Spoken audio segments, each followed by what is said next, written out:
Hi everyone दोस्तों, graduation and DElEd को साथ में करने को लेकर जो आपका प्रॉब्लम है, आज की इस वीडियो में कम्प्लीटली कन्फ्यूजन आपका दूर हो जाएगा।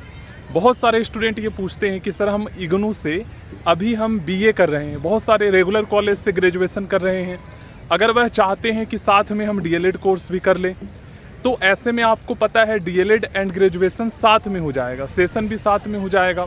तो प्रॉब्लम यहाँ पर ये आता है कि यहाँ पर अगर कोई ग्रेजुएशन रेगुलर कॉलेज से कर रहा है और साथ में डीएलएड भी आपका रेगुलर ही होता है 2 साल का, तो दोनों कोर्स रेगुलर और साथ में हो जाएगा।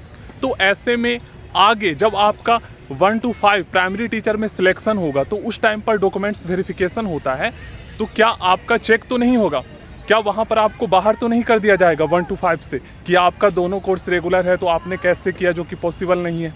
मैं आपको इस वीडियो में समझाना चाहता हूँ। अगर कोई स्टूडेंट जो है इग्नू या नालंदा ओपन यूनिवर्सिटी या फिर और भी बहुत सारे जो होते हैं ना डिस्टेंस मोड से, non regular non attending college होते हैं ग्रेजुएशन के, अगर आपने उससे किया है और साथ में आपने डीएलएड किया है तब कोई प्रॉब्लम आ सकता है, या फिर अगर आपका दोनों रेगुलर है तब ज़्यादा प्रॉब्लम आ सकता है। ऐसा कुछ है, समझिएगा। देखिए फ्रेंड्स, बिहार में 1 to 5 के प्राइमरी टीचर बनने के लिए क्वालिफिकेशन क्या क्या चाहिए होता है।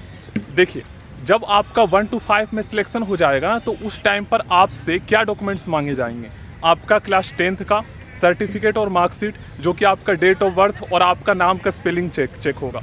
उसके बाद आपका क्लास 12th में क्या चेक किया जाएगा, तो 12th के डॉक्यूमेंट्स में आपका जो है फ्रेंड्स परसेंटेज चेक किया जाएगा कि अगर आप जनरल EWS से आते हो तो आपका 50% होना चाहिए। वहीं पर जो SC ST फिजिकल हैंडीकेप या OBC EBC कैटेगरी से आते हैं तो उनका जो है कम से कम 45% 12th में होना चाहिए, क्योंकि मिनिमम क्वालिफिकेशन चाहिए होता है डीएलएड कोर्स में एडमिशन के लिए 50% और 45%। ओके, उसके बाद आपका डीएलएड में बस पास चेक किया जाएगा। उसके बाद आपका सीटेट में बस पास चेक किया जाएगा कि अगर आप जनरल EWS से आते हो तो 90 नंबर होना चाहिए, और SC ST फिजिकल हैंडीकेप और OBC से आते हैं तो उनका 150 में से 82 नंबर होना चाहिए। बस ये 3 चीज़ ही चेक किया जाएगा।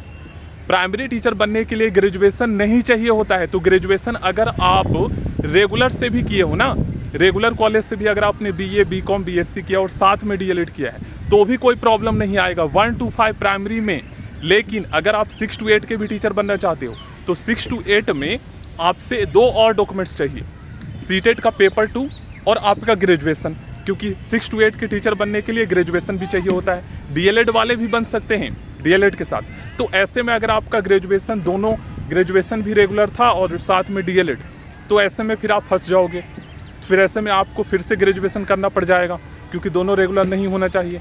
तो इग्नू वाले जो स्टूडेंट हैं जो ओपन डिस्टेंस से नालंदा ओपन यूनिवर्सिटी जो नॉन अटेंडिंग किए हैं, उनका तो दोनों में फ़ायदा हो जाएगा। 1 to 5 में तो चाहिए ही नहीं, चेक ही नहीं किया जाएगा आपने किया ही या ग्रेजुएशन नहीं।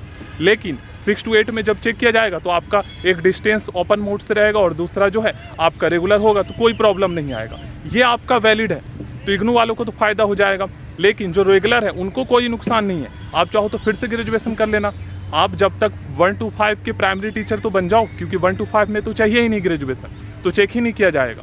तो भाई कोई दिक्कत नहीं है, बाद में ग्रेजुएशन कर लेना। तो आई होप आप लोग समझे होंगे दोस्तों।